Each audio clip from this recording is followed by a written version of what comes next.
everybody! Today I'm unboxing a stylish and versatile folding accent chair. The chair has a sleek faux leather finish that looks and feels premium. Now let's take a closer look together. Here's the front and back. Plus, check out these plastic floor pads for extra stability and protection. Oh, and the seller included a thoughtful thank you postcard with customer support details. Nice touch. Straightening the back, you can immediately feel the quality.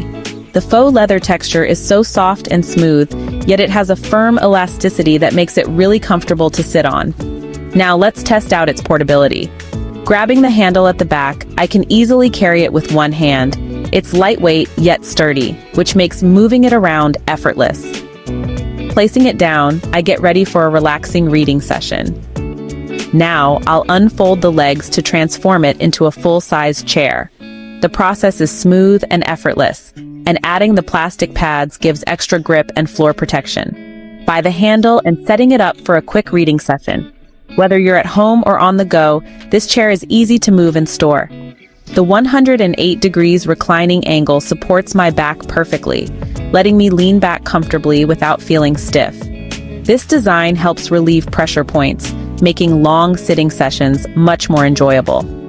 This chair adapts to any setting. If you're looking for comfort and convenience in one, this folding chair is a must-have. Check it out today.